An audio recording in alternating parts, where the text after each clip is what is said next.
Hello guys, welcome back to my channel. আজকের ভিডিওতে যে টপিকটা নিয়ে ডিসকাস করব সেটা হচ্ছে যে আগামী দিনের জন্য কতগুলো ইম্পর্টেন্ট নিউজ, এবং আজকে বেশ কিছু ইম্পর্টেন্ট নিউজ নিয়ে ডিসকাস করব যেগুলো আগামী দিনের জন্য কোন কোন স্টকের মধ্যে কি কি আইডিয়াজ আসতে পারে ট্রেড করার জন্য বা ইনভেস্টমেন্ট করার জন্য, সেই সংক্রান্ত বিষয়গুলো পেয়ে যাব।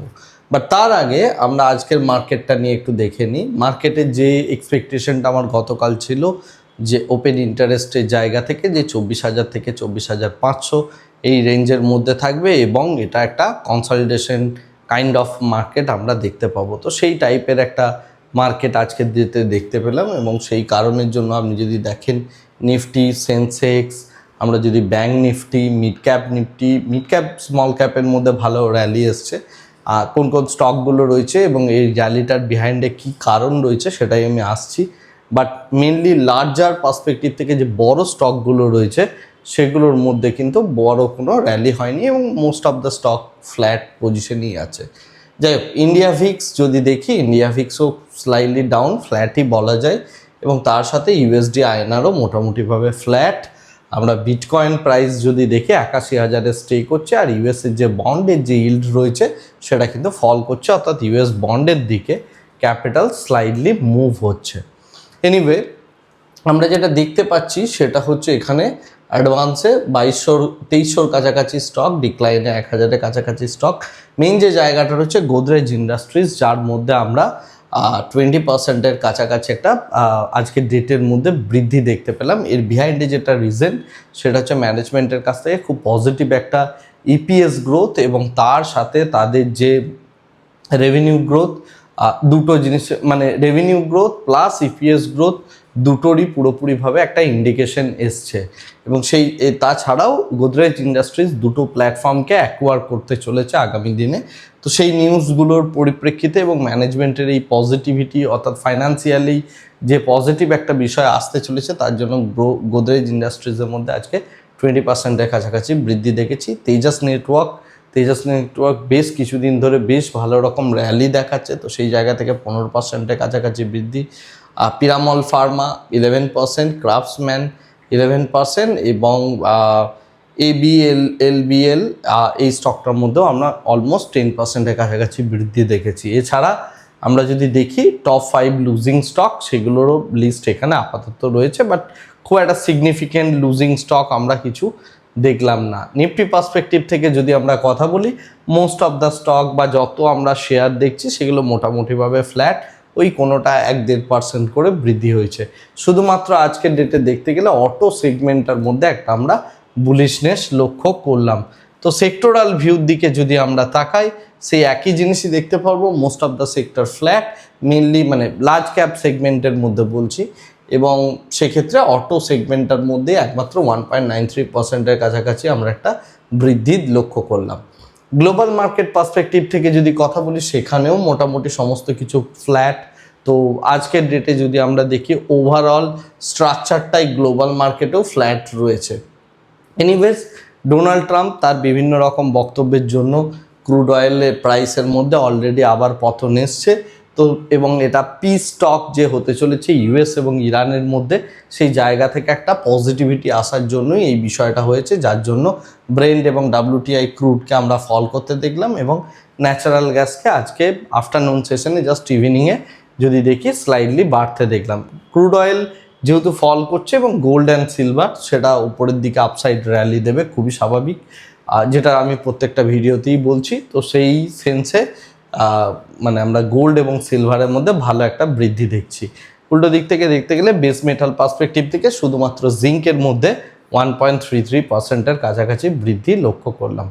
ওপেন ইন্টারেস্ট পার্সপেক্টিভ থেকে যদি আমরা কথা বলি, একই জিনিস দেখতে পাচ্ছি, 24,500 বড় কল রাইটার আর 24,000-এ বড় পুট রাইটার।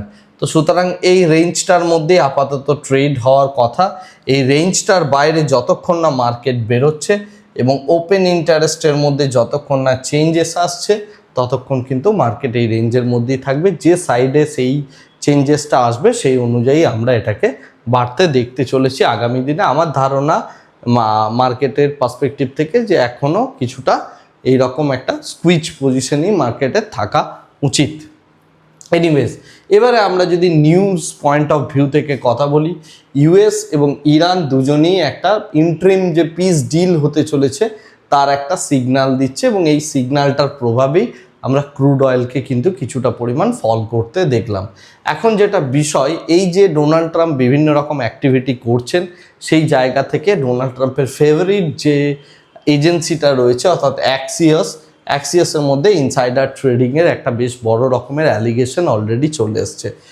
আগের দিন ক্রুড অয়েল প্রাইস যখন 11% ফল করেছিল, সেই মুহূর্তে অ্যাক্সিওসের ক্ষেত্রে দেখা যাচ্ছে যে এই মানে ক্রুড অয়েল প্রাইস ফল করার 70 মিনিট আগে তারা $920 মিলিয়ন অয়েল অর্থাৎ ক্রুড অয়েলকে তারা শর্ট করেছিল।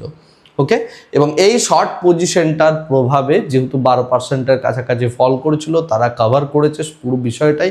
তো এই পুরো 920 মিলিয়ন ডলারের যে বেটটা তারা নিয়েছিল, সেই বেটটা থেকে তারা $125 মিলিয়ন প্রফিট বানিয়েছে একদিনে, রাইট? এই অ্যালিগেশনটা কিন্তু এসছে অ্যাক্সিওসের ওপর, যেটা ইউএসএ ডোনাল্ড ট্রাম্পের ভীষণ ক্লোজ একটা ইনসাইডার ট্রেডিং করেছে বলেই এটা বোঝা যাচ্ছে অ্যাক্সিওস। তো সেই জায়গা থেকে এই অ্যালিগেশনটা যে আসবে বা এটা যে হবে, এটা প্রত্যেকেরই জানা ছিল।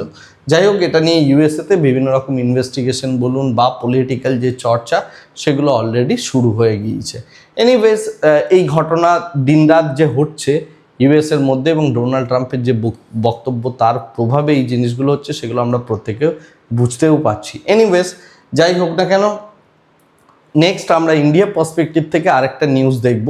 সেটা হচ্ছে লেন্সকার্টের মধ্যে 3500 কোটি টাকার ব্লক ডিল আসতে চলেছে। ওকে, এবং এই যে ব্লক ডিলটা হবে, এই ব্লক ডিলটা করা হবে হচ্ছে সফট ব্যাংকের তরফ থেকে এবং প্ল্যাটিনাম জেসমিন, এই যে দুটো বড় ইনভেস্টিং ফার্ম রয়েছে, এরা 3500 কোটি টাকা অ্যাকচুয়ালি ঢালতে চলেছে লেন্সকার্টের মধ্যে। কারণ তারা গ্লোবাল আইওয়্যার ব্র্যান্ডের মধ্যে মানে লেন্সকার্টের মধ্যে একটা ভালো রকমের তারা পজিটিভিটি দেখছে এবং বিজনেস তারা দেখতে পাচ্ছে। এবং এই যে ডিলটা হবে, এই ডিলটাতে তারা 4%-এর কাছাকাছি লেন্সকার্টের স্টেক নিতে যাচ্ছে এবং 5% ডিসকাউন্টে এই স্টেকটা পুরোপুরিভাবে দেওয়া হচ্ছে। এখন যেটা বিষয়, এই স্টেকটা তারা যখন কিনবে, এটাকে বিক্রি করার জন্য ভালো প্লেয়ার চাই, অর্থাৎ যার কাছে এই স্টেকটা রয়েছে এরকম প্লেয়ারকে বেচতে হবে, রাইট? তো তার জন্য তারা বিভিন্ন রকম মিউচুয়াল ফান্ডকে, বিভিন্ন ব্রোকারেজেস, যে সমস্ত ব্রোকারেজ ফার্মগুলো রয়েছে, তারা অ্যাকচুয়ালি বিভিন্ন মিউচুয়াল ফান্ডকে তাদের কার ইন্টারেস্ট আছে এটা বেচার, সেটার জন্য এই ব্লক ডিলটা করা, তারা তার জন্য আপাতত প্লেয়ার খুঁজছে, অর্থাৎ সেলার খুঁজছে। যাই হোক, তো এই ডিলটা আসতে চলেছে আগামী কিছুদিনের মধ্যেই, যখন এই সেলার খোঁজার ব্যাপারটা কমপ্লিট হয়ে যাবে। তো এই টাইপের মার্কেটের মধ্যে, ওপেন মার্কেটে প্রচুর ব্লক ডিল হয়, তার একটা এক্সাম্পল জাস্ট এই বিষয়টা। নেক্সট যে বিষয়টা ইম্পর্টেন্ট, বাসমতির যে এক্সপোর্ট হচ্ছে, অর্থাৎ চালের যে এক্সপোর্ট হচ্ছে আমাদের ইউএইতে, অর্থাৎ দুবাই বা এই ইউনাইটেড আরব এমিরেটসের মধ্যে, এই জায়গাটার মধ্যে ইন্ডিয়া বেশ ভালো পরিমাণে একটা বাসমতি চাল তারা সাপ্লাই করে থাকে। এখন এই জায়গায় যে দুটো মেইন কোম্পানি রয়েছে, একটা হচ্ছে কেআরবিএল, অর্থাৎ যার India Gate rice, basmati rice তারা সেল করে, এবং দ্বিতীয়টা হচ্ছে এলটি ফুড, যাদের ব্র্যান্ডটার নাম হচ্ছে দাওয়াত।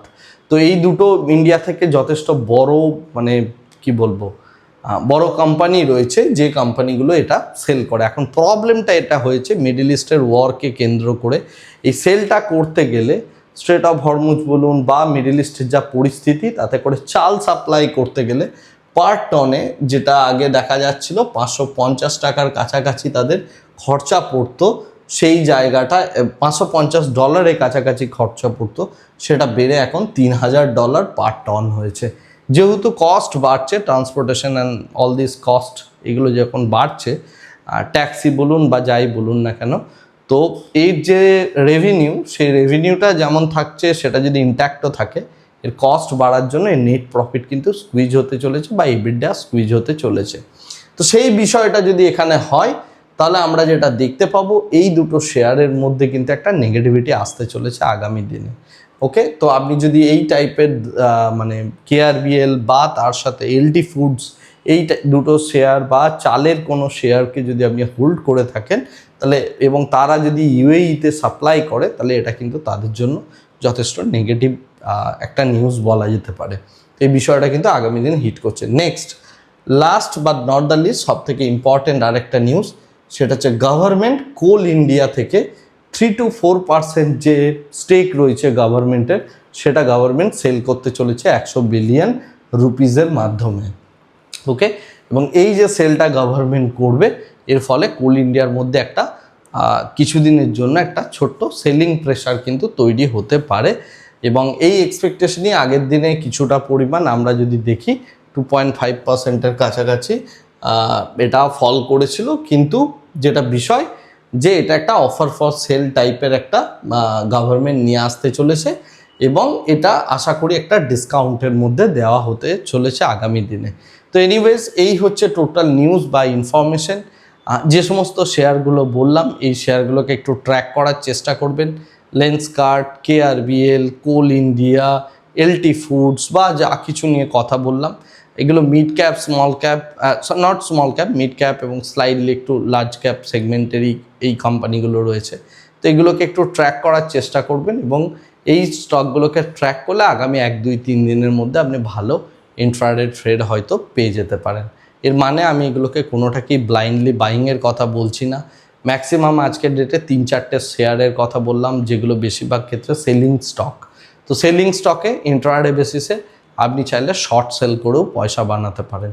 তার জন্য প্রচুর মেথড আমি পড়িয়েছি, আমার এই চ্যানেলের মধ্যেই রয়েছে ফ্রি কোর্সেস, সেগুলো করে নিন ইন্টারডে বেসিসে। তাহলে আপনি ওখান থেকে এই স্টকগুলোর ওপর বেস করে যদি কোনো মডেলে পড়ে তাহলে আপনি সেগুলো ট্রেড করতে পারবেন। আজকে ভিডিওটাকে আর এর থেকে বেশি দীর্ঘায়িত করছি না, ভিডিওটাকে এই জায়গাতেই স্টপ করছি। Thank you very much, bye bye, tata.